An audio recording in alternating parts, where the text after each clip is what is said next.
తండ్రి అయినటువంటి దేవుడు కుమారుణ్ణి వదిలేశాడు.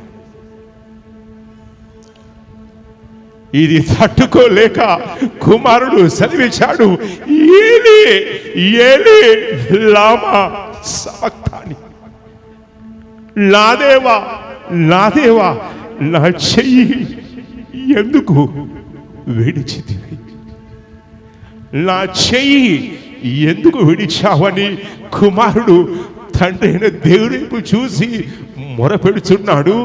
అది జరిగింది. యేసుక్రీస్తు నామములో దయ్యాల బయటికి రమ్మంటే దయ్యాలు బయటకు వస్తాయి. యేసుక్రీస్తు నామములో మాంత్రికుడా నీ గుండాగి చస్తావంటే వాళ్ళు చస్తారు. ఎందుకంటే యేసుక్రీస్తు వారు చేసిన త్యాగాన్ని బట్టి ఇక తండ్రి అయిన దేవుడు యేసుని ఎంత గొప్పగా ఆయన ఇచ్చించాడంటే ఇక యేసుక్రీస్తు నామములో ప్రతి ఒక్కటి వంగాల్సిందే.